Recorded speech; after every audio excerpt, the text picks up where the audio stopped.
Okay, so here are the assignment instructions for the uh, virtual presentation itself. So now, before I start this, just so you know, what I'm going to do is I'm going to create a separate video for the presentation outline itself. I'll actually walk through that with you within the template that you have. So that'll be a separate video, just to try to keep the length of each video somewhat down. Okay.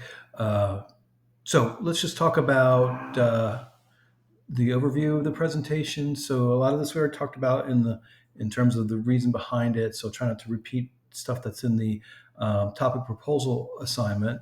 Um, 5 to 10 minutes. Um, you do want to make sure you keep within that. I do watch everyone's. Well, I'm talking about the maximum end for a second here. Um, Generally, what I find with students in our program here, that I really really almost never run into like someone like did like 2 minute video, like barely put any effort into it or work into it, and like, oh no. um, Actually quite the opposite. So what I run into more often are people who've gone, students tend to go a bit over on that.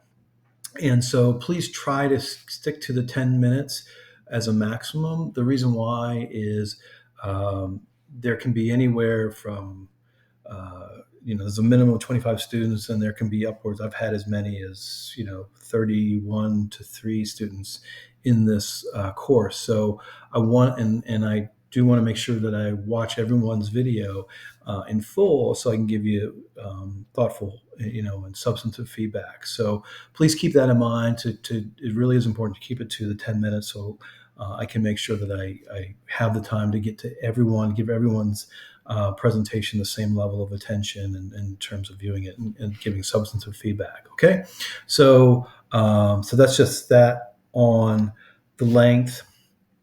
In terms of the platform, I'm pretty flexible on that.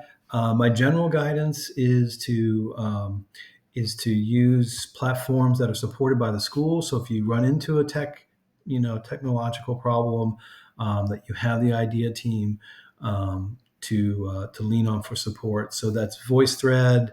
Probably VoiceThread is the one that they use the most, and they're going to be able to speak the most to. But school social work also support, and UMB also supports Zoom and Microsoft Stream, which is the latter of which I'm using right now. So you don't have to use those. Those are just my recommended list, since the school can help you if you run into, our idea team folks can help you.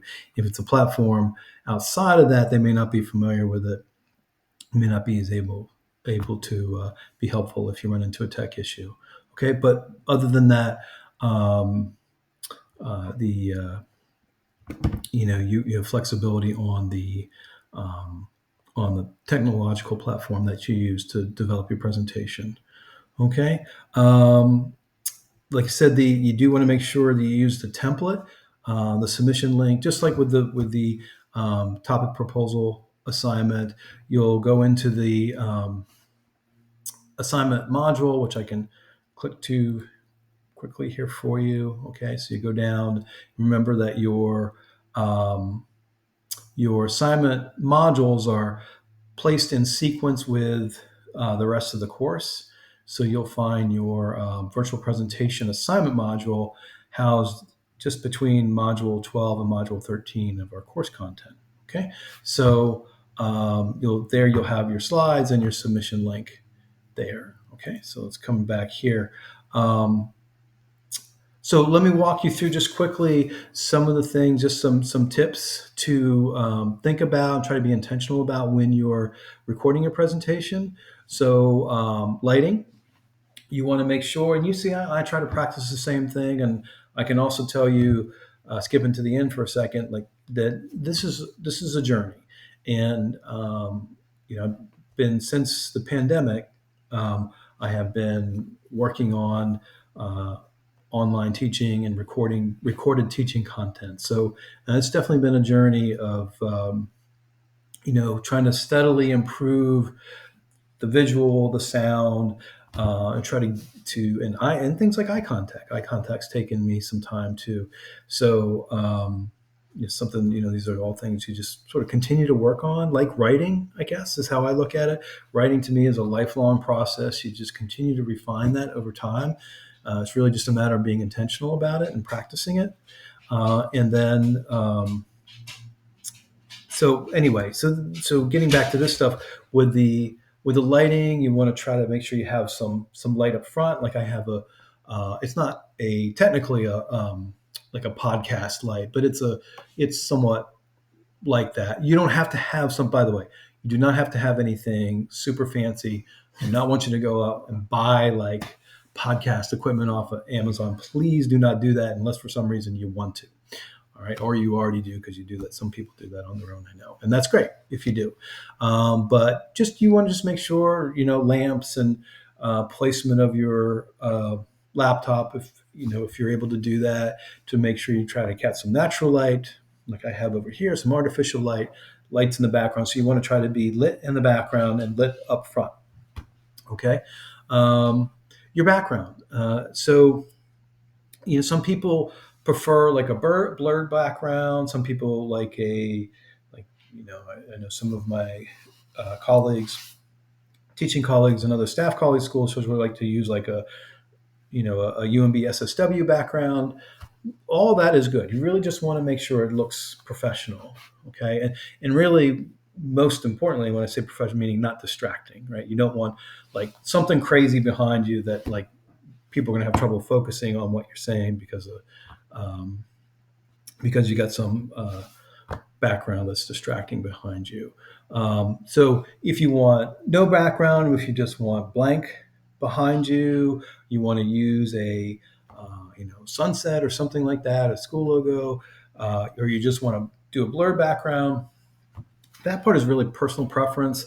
I like having. I'm not a big fan of the blurred background. For me, I like having, and what I have behind me is very deliberately set up, both for teaching content as well as telehealth. So some of that is a good bit of that is personal preference, but you just want to make sure it's professional looking and not and definitely not distracting.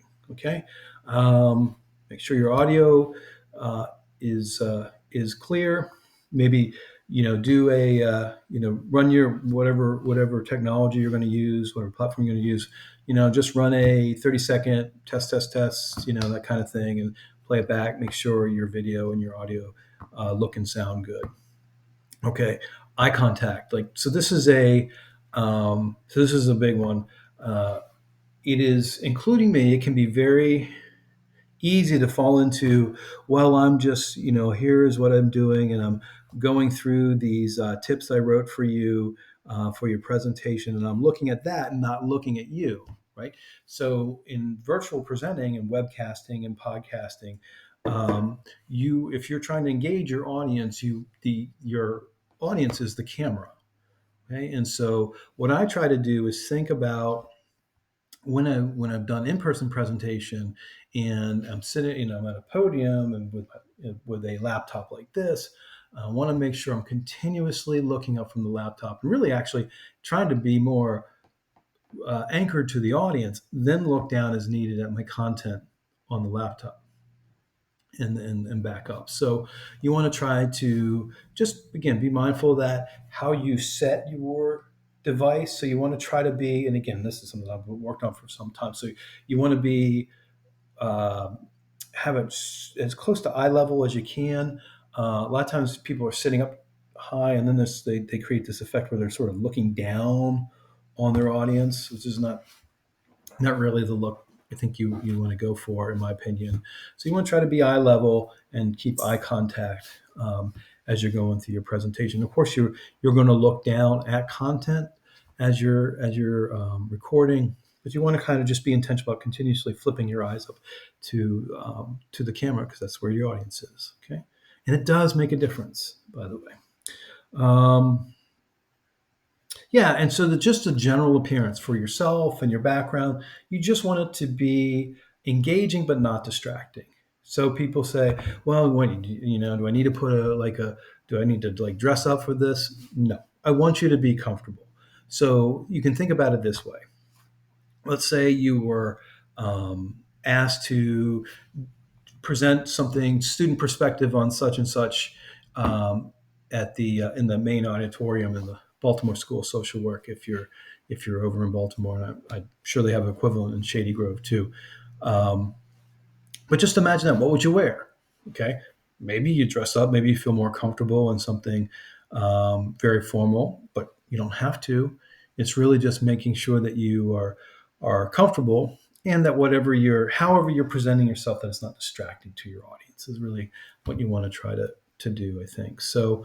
But also at the same time, make sure you feel like you're being yourself and you're comfortable. Okay, if you don't feel genuine, if you like, oh, I think I need to dress up for this, and like my hair's like this, and my wearing this sweater that's just too tight or whatever, and I don't feel comfortable, then you're not gonna be your best. So comfortable, genuine, balance that with professional and not distracting to your audience. Okay. All right. And finally, and really most importantly, do not stress about this. If you've been doing this a bunch of times, and maybe you've been doing it, some people certainly podcast as a hobby, and, on whatever topics. If you do that a lot and you're really comfortable with it, that's great. Okay. If you have never done this before and you're like, oh man, how am I going to do this? How this is going to be a hot mess. Don't worry about it. The idea is to practice this.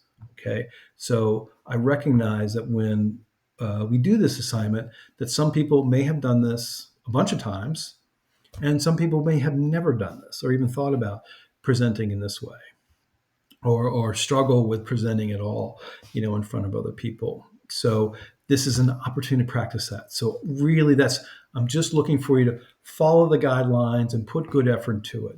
Okay. Use it as it is intended, an opportunity to develop those skills or to enhance those skills or hone those skills. Okay. That's it. And if you're doing that, it's going to come through no matter how savvy you are, how used to you are doing this. Okay. So it's really, I don't want you to stress about this. So just go and be your best, do your best in terms of this, and you'll be fine. Okay.